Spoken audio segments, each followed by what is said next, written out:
This is the Blueprint Podcast, bringing you the latest in cyber defense and security operations from top blue team leaders. Blueprint is brought to you by the SANS Institute and is hosted by SANS Senior Instructor John Hubbard. And now, here's your host, John Hubbard. Hello, everyone, and welcome back to the Blueprint Podcast. Again, I am your host, John Hubbard, and we have with us again our authors of 11 Strategies of a World-Class Cybersecurity Operations Center, Kathryn Knerler, Ingrid Parker, and Carson Zimmerman. Welcome back to you all. So we are going to get into a topic today that I think is going to be a very, very interesting one because there's a lot of kind of high-level information out there, but I'm sure listeners are going to be interested in hearing some of your low-level practical advice on this, and that is cyber threat intelligence, right?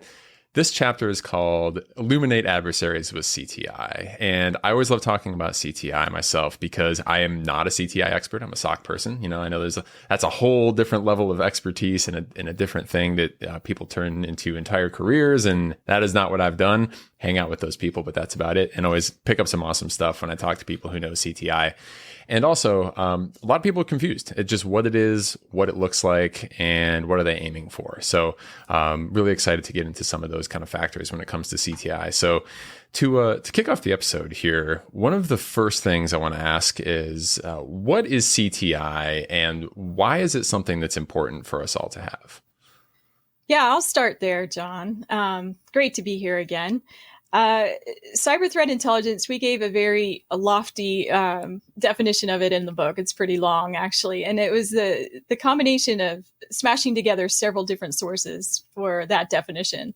But in a nutshell, it's really any kind of information that can help you make decisions, right? So just boiling it down to, is it technology information? Is it adversary information?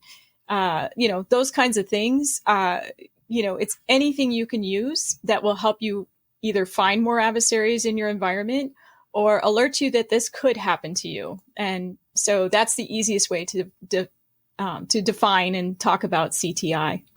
Who is making the decisions and what kind of decisions would they be making if you have good CTI? Okay, that's a really, really excellent question. So if you're an incident responder, you're going to want real tactical, what do I actually do with the information I have kind of information. So that's going to be a different kind of intelligence than, say, informing your CEO or your business lead or someone who's not technical to say, these criminals are actually accessing our pay information. So those are different kinds of levels of CTI. And that's the whole thing about CTI and why it's so confusing, because there's different levels. There's, if you go to your DoD and intelligence community kind of stuff, you have tactical, you have strategic, and you have operational kinds of intelligence, and they're all used to do different kinds of things. So maybe we should start there. Where, in terms of strategic intelligence, how would you describe what that is? So strategic is really taking that long view. It's often something that you think about from more of a government or a nation state perspective. And it's really understanding the overall intent and capabilities and how that can impact you from a risk perspective. And so thinking about again, coming mostly from a government perspective, how does the actions of another country fit into what you're trying to do, whether that's with negotiations, whether that's financially, whether that's, unfortunately with wars or other types of things. We are now seeing that, cyber is part of actions that are happening around the globe as countries are engaging with each other. It can also be strategic within companies, though. You can see maybe there's an adversary that has an intent to disrupt a market or wants to get into understanding your knowledge around a negotiation when you're trying to do an acquisition. All of those types of things, really understanding that high level, what are they trying to do? Why are they trying to do it? Is going to set you up to think about them from a long-term risk perspective. Makes John, sense. I'll offer, since we want to try and be concrete in this chapter, I'll offer a couple examples to go along with what Ingrid was talking about.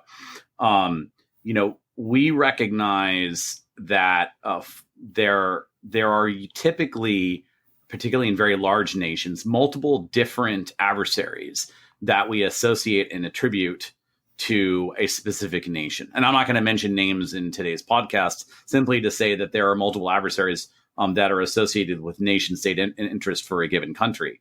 And understanding, just like what Ingrid was talking about, is the motivations for each of those actors is particularly important when we're thinking, we're actually in incident response and we're seeing a given adversary, which we have not yet attributed, perform certain actions on objectives or take actions that indicate the motivation of where they want to get in the enterprise. And that helps us then make those associations, which we'll probably talk about today as well. And then kind of know what do we need to do next? Perfect. So we got this high level kind of strategic intelligence that's going to be probably for decision makers and budgetary purposes and stuff, just kind of saying like, who's out there? What do they want? What's the next level down on the like pyramid of detail when it comes to threat intelligence? So operational would be the next level down, and that is looking at some of the capabilities of your adversaries. So what kinds of tools do they use? Maybe not the exact way they've used a tool, or TTPs, as we call them, tactics, and procedures. That's going to be more in your tactical. As operational and tactical tend to kind of overlap a lot. I don't think there's any one clear way to look at it, but operational, I look at that middle tier of what are the more general things they use. Do they use networks? Do they come at you through a user? Do they, focus on one kind of activity? And then just to go into the tactical too, the tactical is going to be more about what exactly are they doing? What does it look like? How does it manifest itself in your environment? What are they interested in? It's the very tactical items. So what would be like an example of a concrete piece of like something you would call tactical intelligence versus maybe something that would be at the operational level? I'll give a couple examples here, and then I can't wait to see, Ingrid, whether they affirm or refute my assertions. When we talk about CTI, the big elephant in the room is people think about long list of indicators, and we'll talk about long list as indicators here. But I think in this conversation, we're also thinking about all kinds of other stuff like, what hours out of the day against UTC does a given adversary typically work? Are they known to do false flag operations? Are they motivated for primarily financial reasons versus are they, interested in something like espionage or disruption or things like that? One of the other things I'll offer is I've already introduced bias into our conversation because I started talking about nation states. And one of the things to think about when talking about CTI is we must not just be thinking about nation state associated actors, though they get a lot of fanfare. We should also think about CTI in the context of binning actors that look more like zombies than dragons, meaning, large, highly numerous, unattributed, actors, again, financially motivated might be a very good example where there's thousands and tens of thousands of them, and trying to attribute any one of those may not be worth our time, but as a class and a group, we can think about what they're up to and make generalizations in the context of both detection and response. Perfect. And building on that idea of it's not just nation state, and trying to get more specific, think about something like ransomware. So a tactical would be, hey, they, installed Qbot or some particular piece of malware was their initial, way that they were doing access, through emails or something else, and what's happening. At the more operational level, you're really thinking about what is that chain of events? What is likely to happen next? What do you know is in their toolbox? How do they go together? So what can you anticipate and expect that you're going to see from either a particular adversary or a class of adversaries? And then at the more strategic level, that's where you're thinking about what are their objectives? What are they trying to do? Is this a group that is known to just do ransomware? Or are they a group who also steals your data and tries to do a secondary of stealing your data as well as doing ransomware? And so they absolutely build on each other, and understanding all three different levels allows you to decide what actions you're going to take based on that info that you've got. So if we need all three levels, is there an approach that the average team should take? Are they starting at the tactical level, collecting things until they start to see the bigger picture? Or is it their, CISO talking to another CISO and one being like, hey, did you hear about group X? And they're like, oh, no, I didn't. And then it kind of filters down in the other direction, a little bit of both. How do we get all those levels? I think I'll start there. So how to get started is almost a way to look at this, right? So start with your own incident data. So, what have the adversaries or what do the incidents look like that are in your environment? And if you can trend it over time, even better. So were they hard to find? Were they very sophisticated, or do they just seem pretty straightforward and easy to deal with? More of a malware kind of thing.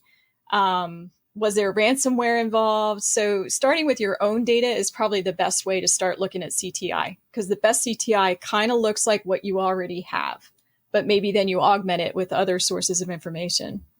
I'm going to double down on what Kathryn said. I had no surprise.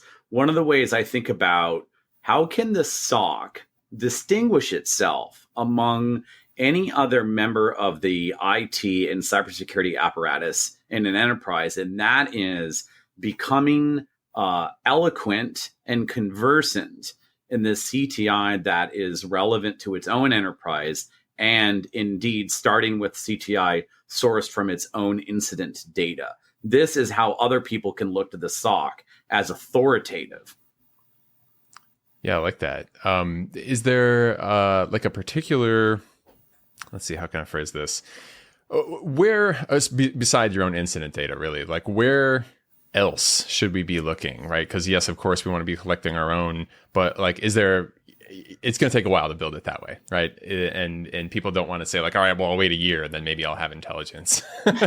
What are the secondary sources that people should try to go to if they want to jumpstart a CTI capability? I'll start. People usually think about news reporting and CTI feeds, which we all have feelings about. I would actually bias first to other SOCs.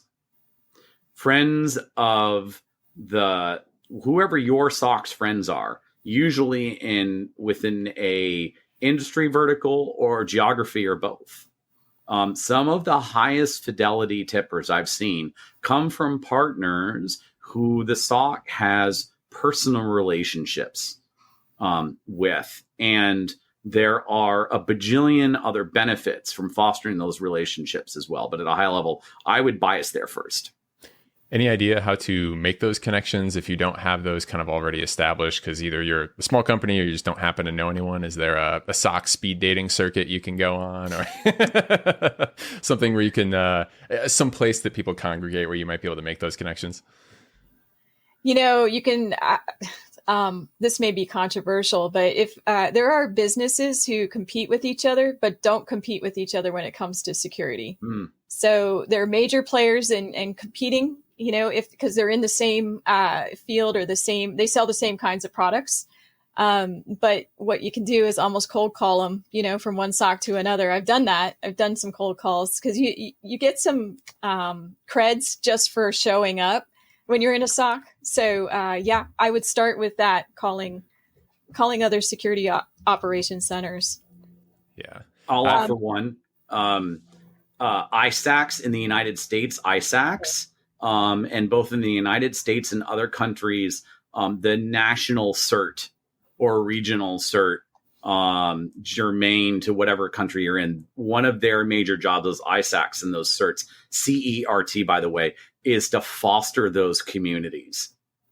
Yep. And first.org is one of the oldest ones out there. In fact, might be the oldest one out there for SOCs all over the world. CTI when it comes to incidents, the incident response teams work very heavily with CTI a lot of times. So, and I would say even beyond that, although we probably will hit on and caution against things like just ingesting all the IOCs you can find or anything else, or just using a vendor product that isn't tailored to you. The fact is your vendors probably have CTI teams, for many of your major applications. They're going to put information out that is going to be relevant to the technologies that you're using. Or if you have an MSSP or some sort of organization, they're probably putting some information out, and then certainly looking towards the big vendors like Microsoft and others that you're going to have in your environment, like they're keeping an eye on this. They have huge teams. That's what they do. And so looking to those vendors that are relevant to your organization and seeing what they're putting out can be really valuable as well. So you're saying if I go to my vendor and I just download a list of everything they know, I'm pretty much good to go then, and we can just close up. Which is why I started with but we were cautioned against the downloading a list of all the IOCs. Yeah. So that brings me to my next question, right? Is we've kind of said what CTI is, but can we explicitly say what CTI is not, or what is not CTI rather? Yeah, we'll also get into some of the criteria that helps you judge whether CTI is good CTI or not, and back to the vendor point. But yeah, certainly IP addresses, domain addresses, all that list of stuff that I think we have in the book is not CTI by itself, because those are just lists of things. You haven't done any connection with other information. The key to CTI is information that helps you make decisions. An IP address by itself doesn't help you make a decision about, well, what do I do with that? Because we know IP addresses are used all the time. And we all know that blocking an IP address is really not going to help you. Right. And I can personally vouch for that. The bane of my existence for quite a while was like the threat intel alert that says someone went to a bad IP, and then, okay, now what, right? Yep. Let's continue to pull that thread, right? Let's say you do download the list, which is not necessarily a bad thing to do. It's just maybe not CTI as we're calling it. If you have a SOC that has a full, beautiful, ideal collection of CTI versus a SOC that just has a list, what is an analyst doing in the SOC that has the CTI versus not? Like, how's the workflow look different? Well, I'm glad you're asking that. I would bring you to one of our prouder things in here, figure 14 in the book. It talks about 3 different kinds of data coming together. So what makes CTI valuable and information is when you're able to bring that together with your own technical environment, as well as the relevancy to your missions and businesses. So taking information that's CTI, information about your adversary, and knowing what they're going to go after. So if you're concerned about intellectual property, that's something you're going to look at differently than if you're interested in someone taking out your network, right? So those are different kinds of attacks, adversaries, all of the different kinds of threats. And then you look at your technical environment. So does your adversary care about Microsoft Azure or AWS? Or do they care more about looking for legacy environments, of which you have a lot of legacy types of things, your old school, Microsoft systems or whatever, desktops. So, it's combining the 3 kinds of informations together to be able to put together that picture to make it useful to you. And that's also how you're going to judge whether the CTI you're getting is helpful or not helpful to you. I'm gonna provide a concrete example of what Kathryn just talked about. Let's say you're in retail. The CTI that is of most interest to you is going to be the CTI that pertains to, the attack tiles that have to deal with, quite frankly, operating retail. And one of those pieces, obviously, is going to be malware that runs on point of sale systems that does stuff like retrieve credit card and other, transactional data like that. And that really narrows the kinds of CTI feeds that you're going to ingest, and really narrows how you're going to apply them to your own telemetry. And that's pretty succinct. And that, I think, those are the kinds of situations, you want to look for. If you've got, as a SOC, if you have, attributed previous incidents to an adversary that is known to do, destructive type malware, the kind of malware that will just brick your systems, guess what? That's going to really narrow what kind of CTI you want to ingest and then fuse moving forward. Gotcha. So if you wanted to go shop for CTI that's going to have all this information and it's going to be relevant and all of that, what are the kind of questions that you're maybe asking a vendor that you're considering purchasing threat intelligence from, or things like that, to assess, right, whether they're going to be the best possible match for your company, your industry? Yep. We've got a set of characteristics in the book. The 4 big ones being, is it actionable? So is there something that you can actually do with this, given the scope and scale of your SOC and the data that you collect?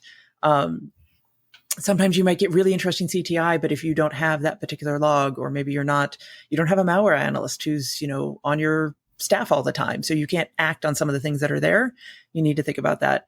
Timely. So thinking about when do they provide that update and that information? How fast does it come out? And how fast and how would you go about ingesting it? Is it something where it comes out a week later and then you have to manually type it in? That's just not going to be relevant versus having an API being able to pull it in and have it fit within your system. Yeah. Relevancy and accuracy are two others that we also look at in that space. Yeah, the relevancy, I think what you want to ask the vendors is how many different customers are they collecting information from that are in your industry, right? So if they don't know anything about manufacturing and that's your business, then that may not be the CTI for you. It's probably okay CTI. It just might be, if you only have so much money, you want to, focus on those that really hit your industry. Yeah. There's also a lot of repackaging that happens. Yeah. So you do want to think about, where they're getting their information from, because if they're looking at an open source feed and then taking that and just giving it to you, that's different than they're looking at an open source feed and they're adding their own context on top of it and then providing you enriched data that you're getting. So really understanding what the sources are is going to help you understand whether maybe you could just go get that same information yourself, or whether they're adding that value that really can make a difference. John, I would generalize your question not just to the commercial situation, but any situation where the SOC is considering a given CTI feed. They might be open source, and it might be for another SOC, be it a national SOC, an ISAC, or what have you. I fondly remember. I'm being facetious here. I fondly remember situations where these coordinating SOCs would aggregate TI from others and redistribute it. And by the time you got it, it was old and so watered down that it basically said something to the equivalent of something bad happened on the internet last month. And it's like, thank you for telling me something bad happened on the internet last month. So just like Ingrid and Kathryn are saying, we've got to really focus, what's the provenance and pedigree of that? Is it somebody just repeating something else somebody has said? How much overlap is there? That's actually one good thing to measure, especially if you're in the front end of that, is how much is this overlap with stuff I've already got? Is there an easy way to do that? Depends on the systems that you're running. I am writing an anti-join in my mind right now that would do exactly that. If you get that TI in the same place you've got your other TI, look at the percentages of overlap and look at that contextual data that either brings. You might actually down select to a feed that has smaller coverage if the contextual information is much stronger or more accurate.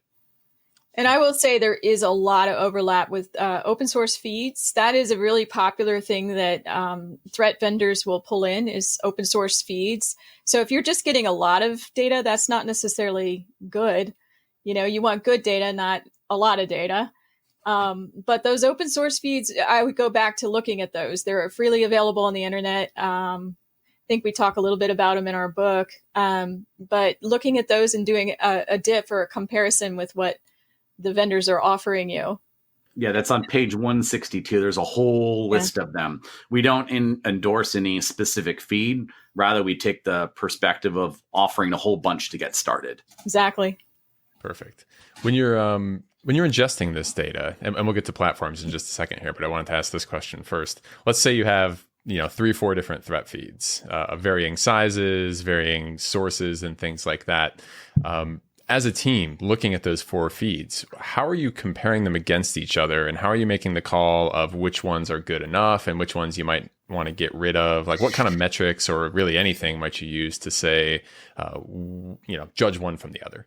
I guess what I would start with in something like that is pulling in several feeds at once into if you have a correlation engine, or if you're writing scripts to be able to look at your data, I'd pull it in with the existing incident data and your technical environment data to kind of take a look at it and see what's coming up. And I'd run some correlation ideas. So yeah, there's no doubt about that. I would offer one thought. A lot of people will approach CTI anew, and they'll start doing IOC matching, straight IOC matching. And that can be very exciting. And then you get past okay, I've got 100,000 hits yesterday on this TI feed. Now what? And all the way to, going back to our point about the best CTI often is CTI that you have produced yourself. Even in the case of an incident where we've got some lo-fis, like some IP addresses that we've known to see associate with an actor C2. And we always, in both these situations, we have to be careful not to just automatically go high severity alerting with just the IOC matching. Some of the best use cases in CTI is where we're fusing IOCs in the context of other signals that together make it much more confident. And I like to, when we think about CTI, there's the IOCs, but you actually want to understand, those TTPs, the tactics, techniques, and procedures. You want to think about that potentially as related to the attack framework. You want to think about that from a coverage and collection possibility. You want to think that from a detector possibility. So it's moving from something where you can just take those atomic indicators and put it in your system to something where you can look at it and say, okay, can I use this to maybe customize what I'm looking for in my environment, or to help me inform that I need to be getting different data because the adversary works in this way, or to create a new detector that is going to be looking for XYZ that we weren't looking for before, relevant to your industry. So it's really not just can you automatically put something into your system, which can be valuable, but then you run into the false positive, false negative challenge. It's, can you then use that to do more tailored things for the collection and detection that you're doing within your SOC? Okay, so we're getting all this data that we're downloading from different feeds and different vendors and collecting from our own incident response capabilities, and we need to put it somewhere, right? And we need to make sense of it. Threat intelligence platforms are going to be the answer for that, obviously. But could you speak a little bit about what we're looking for specifically in terms of features, in terms of choosing a threat intelligence platform? How do those kind of make sense of all this data? I can start. I think when I think about threat intelligence platforms, along with any other major area of the SOC, I want to think about really what our aspirations are and how sophisticated are the SOC's use cases. Let me give a couple concrete examples. There are a very large number of SOCs out there where their aspirations really center around ingesting intel others have created, maybe doing a little bit of light IOC work itself, and fusing that data into the information that they're collecting. In those situations, using the capabilities that are native to their log management or SIEM or big data solutions may be sufficient. Organizing IOCs as an ordinary table or set of tables in a big data solution and then running an inner join on them on every 24 hours might be okay. That might yield some threat hunt or some fusion with some other telemetry that by itself is just great. And in that situation, there's not a strong rationale to go and spend a bunch of money or time integrating a pure play tip. There are other SOCs, you'll generally know who you are, where there are multiple people on a regular basis, perhaps every day, who are looking at information of a bespoke nature, usually derived from the SOC's own TTPs, sources and methods, etc., where they need to put that in a place where they communicate around those bespoke findings.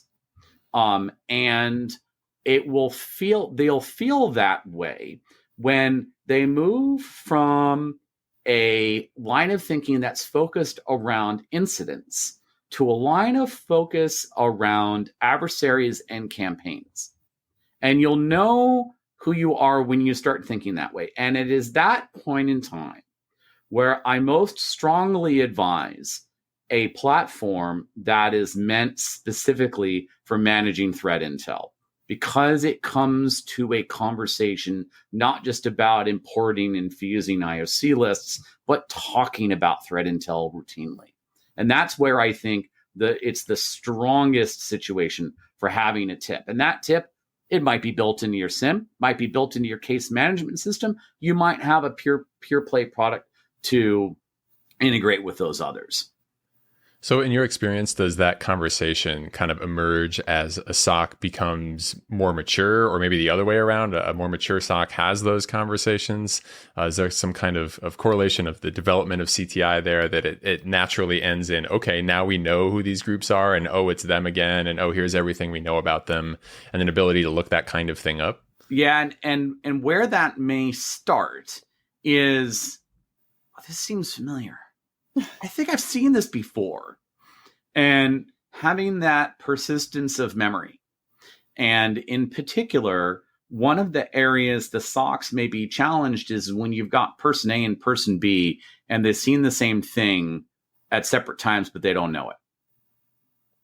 And it's really cool seeing some case management and SOAR platforms actually help us do that by helping us recognize, oh, I've seen a given entity in this incident. It's flagged that as seen in another incident before.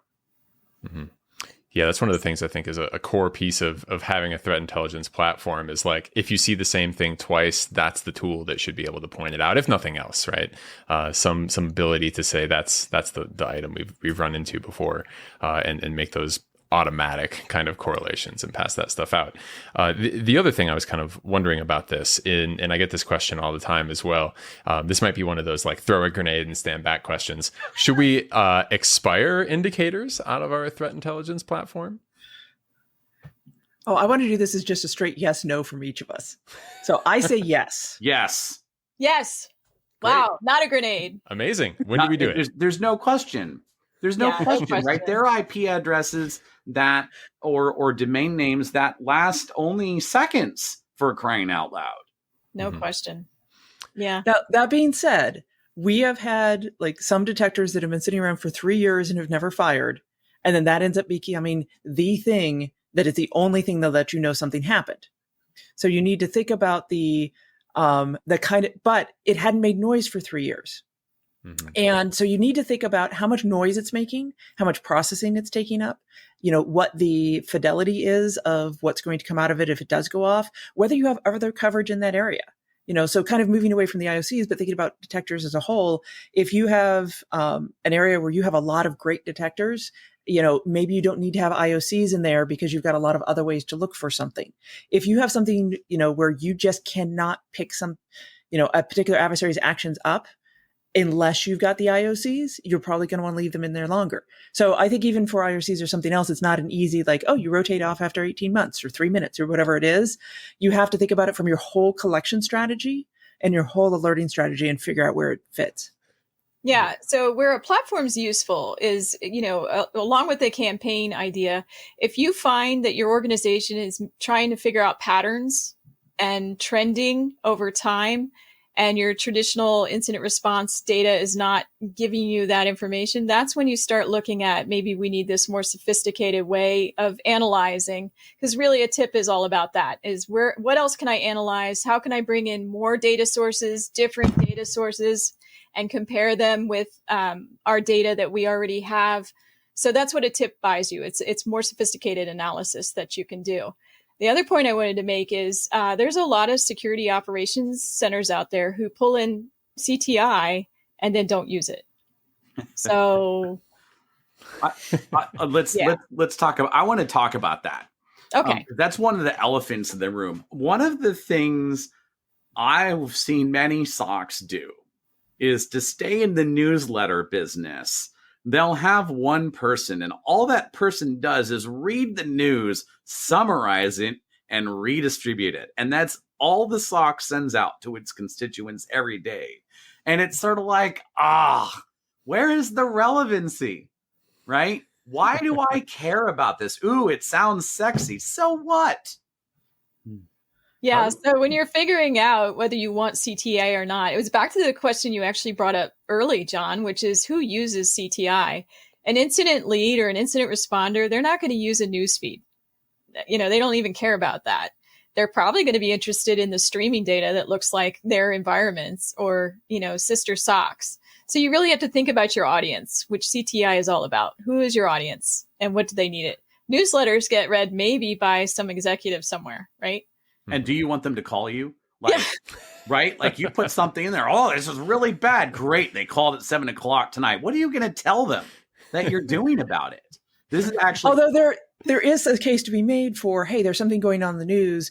You're going to do your investigation. You're going to understand what's happening, and you're going to put out that information to calm the waters or to tell them that something has happened. And so you do have to balance the fact that sometimes you do want to pass information on. So yeah, it means it's not all bad news. You took the words out of my mouth. Actually, that's one of the ways I like to see CTI show up in newsletters like that is to be a lightning rod. Hey, we saw this. We read it. We're doing X about it. Yeah. And just to comment on the news cycle, and this is from a lot of years of experience, we used to be ahead of the news cycle. Like if you saw it in the news, we already knew about it for months. The news cycle today and currently is there's no way that SOCs can understand everything that's going around them. And they may see something in the news that actually does affect them, which is incredible to me. I'm going to use buzzwords for a second, and I'm sorry about it. It will be really interesting to see how this develops over the next couple months as more vendors and more SOCs use our most favorite buzzword right now are these large language models to summarize some of this information. Yeah, we're definitely starting to see some very, very interesting things come out of that space. Maybe you'll have to do a special episode on that as more and more of that shows up. One of the things I did want to ask about in relation to what just came up there is the SOC, the group that's going to be doing this, because some organizations will have CTI as like a SOC duty, or at least the people that do it as part of the SOC, or they may have it as a totally separate thing, or they may totally outsource it. Are the analysts doing this kind of work? Do we have dedicated people? Who's going to be responsible for doing this kind of thing? I think the answer is yes to all of those, just again, depending on your organization. A very broad brushstroke is larger organizations will tend to have a more independent intelligence team. Smaller organizations often have intel as an additional duty as assigned.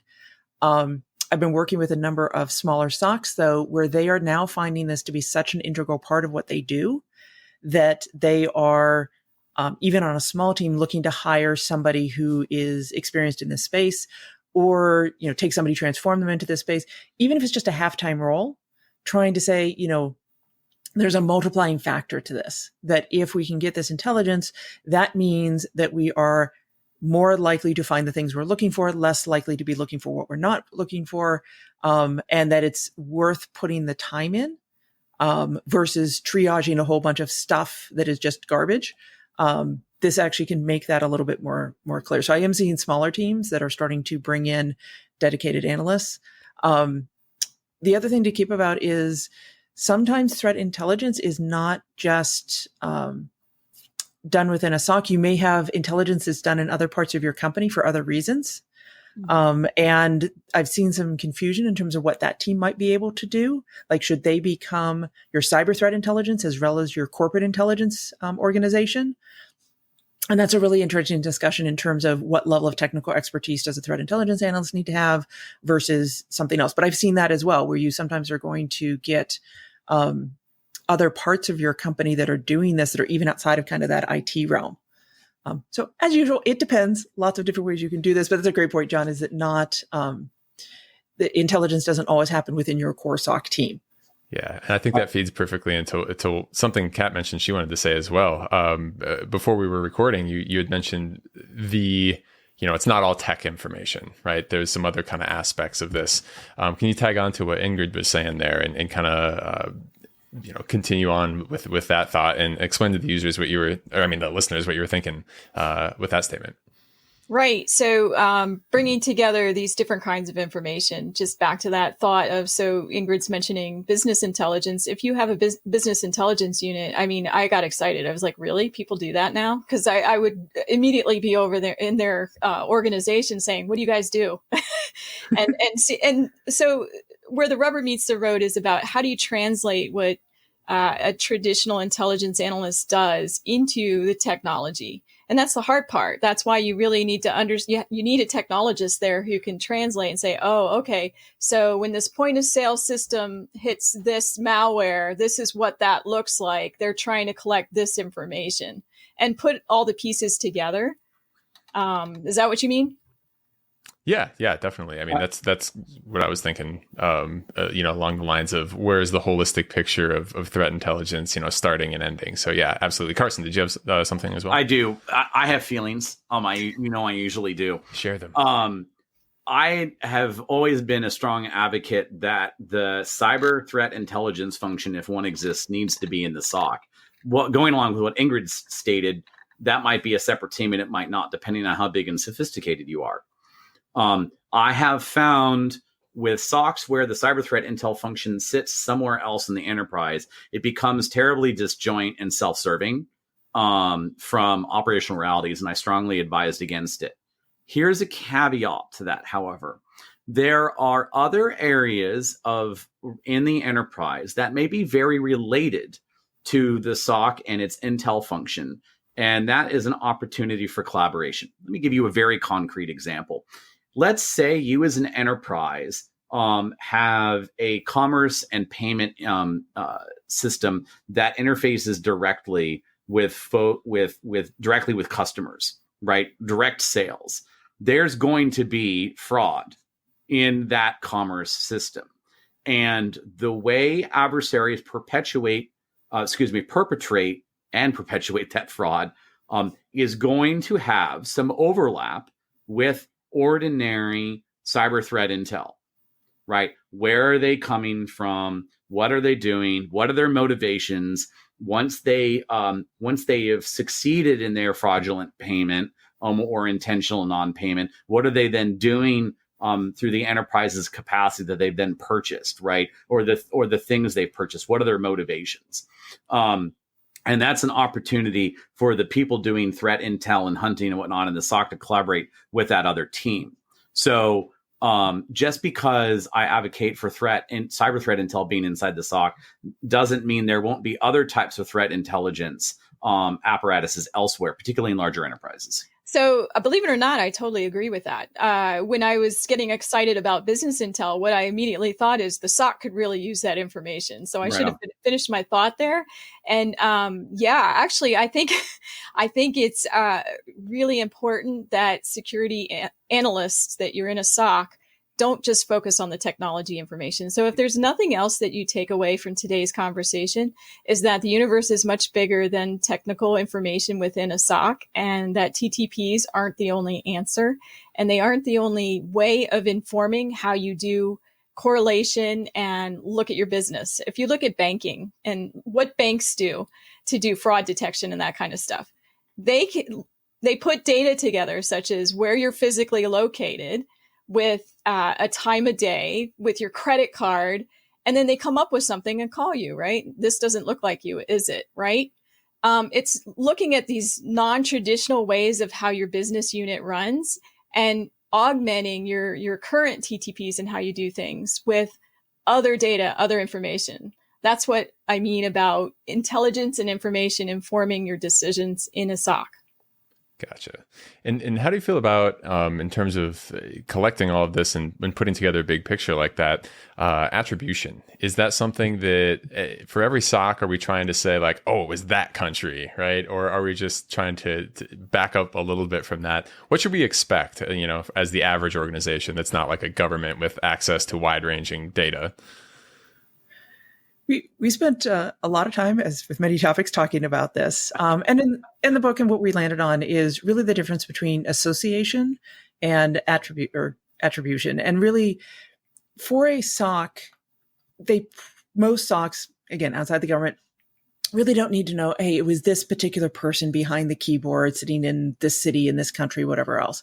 But what you do need to know is, hey, it was likely this group or this piece of malware or this particular thing, because that gets you into that operational phase of, so therefore we know this is their next step, or these are the tools that they use, or this is how we could go discover them. So it is important to have the context. But, we all know that cyber intelligence naming schemes have gotten a little bit out of hand. So whatever particular naming scheme you choose to use, or something else, like leave that to the people who want to do it. Focus on what does that actually mean to you? And again, the actions that you can take based on that, or what you should be looking for in the data based on it, versus thinking about, I must know it's this particular, person at that particular desk. Yeah, and our goal in discussing attribution versus association here is there's a real lot of energy in security operations about, I don't need to do attribution. I just need to do this blocking activity. And what we're suggesting is it doesn't have to be perfect. It just has to be good enough to, augment what you're doing when it comes to response and taking actions in your environment. So that's why we came up with this idea of, why don't we call it association rather than attribution? I would one of the motivations for that, don't just think about it in terms of the context of that specific incident about what level of association or attribution we're going to do. Think about it in the context of seeing that adversary again, thinking about, are they doing the same thing this time versus that time? And what am I doing different this time versus that time? Doing the same thing over and over again might be fine if they're not getting that far along in the kill chain. Maybe it's not. Depends on what your motivations are. And I actually want to bring up a point here that we talk about adversaries as, a thing, an adversary does something, but especially when you're talking about financially based crimes, a lot of times it's a series of different groups. You might have an initial access, broker, and, they're working on an affiliate program where they're getting paid for getting that initial access. And then you have somebody else who does the next phase, and somebody else comes in and does ransomware or does whatever they're doing. So it is important to understand how these groups work together and what their different roles are and where they come from. And so that, again, then goes to why you need to understand kind of the strategic landscape of things that are important to you, and why you do need to have that, association of knowing how they interact with each other and therefore what you can expect. But again, you don't need to know who's actually behind the keyboard from a that reminds me of something really important. When we walk into environments, particularly those that are not well protected or we think there's a major intrusion in, don't just assume it's just one adversary. It might be multiple. And don't assume one single adversary owns the entire kill chain. Anyone who's been looking at this data for a long time will tell you it may be one organization that's acquiring compromised credentials and they're selling it to someone else. Don't forget about that. And that's one of the points of having a threat intelligence platform, right? Is like maybe you see the same piece of malware that allowed them in, but then things diverge wildly, right? And then if you see enough kind of commonality across different things, you might be able to say like, oh, this is the entry vector group A uses versus group B, but then they pass it on to group C, and then we see some similarities there without the ability to really organize all of that information. Like you'd never be able to put that kind of stuff together. Definitely some important kind of organizational aspects to even being able to figure that kind of stuff out, because otherwise it's already incredibly complex. One of the other things discussed in the book I wanted to ask about was it's table 12, the cyber threat analyst artifacts. So if you have a threat intelligence team or if you don't, regardless, I guess, could you speak a little bit about how you might interact with them and the types of threat intelligence reports that would exist? Everything from long form to short form reports and all that kind of stuff. Like, what are we largely dealing with here, and what are we to expect from a threat intelligence team in terms of the format of some of these outputs? Well, I think the answer is it depends. That's only a half joke. Cyber threat intelligence always goes back to the audience that you're trying to serve. So if you're feeding correlation and incident response, you're likely going to put that in some sort of machine readable format to ingest into something else. If you're trying to write to your executives about, here are all the threats that we're seeing to try to get more money for a budget, that's a nice, glossy, pretty report or a PowerPoint that's very short, that kind of thing. So, yeah. Kathryn took many of the words out of my mouth that she usually does. Sorry. No. cool. One of the things to think about in terms of what a threat intel shop puts out is it may not be product that team is responsible for just by themselves. Let me give you a very concrete example. Building summary reports after an incident may often have a very strong threat intel component. So it may be the people who do threat intel and the people doing incident response coordination who co-author that. And it may be only a single slide or a single page or something like that, a single picture with some words on it to describe what we saw so we know what to do about it next time. So as Kathryn stated, it always goes back to what our intention is and who is our audience. And I'd say, in the last podcast, we talked about kind of the incident management lifecycle, and you really want to think about intelligence across that whole lifecycle as well. So there are things that you can put out in that preparation and prevention phase, which is, hey, we found out this information, we can put a tipper in, we can create a detector, we can do other types of things. Hey, there are things that are actually going on with an incident. Well, we should have reports or profiles or things where the incident responders can actually go in and learn about how this adversary that we know is important to us works so that they can make better decisions when they're looking through the data.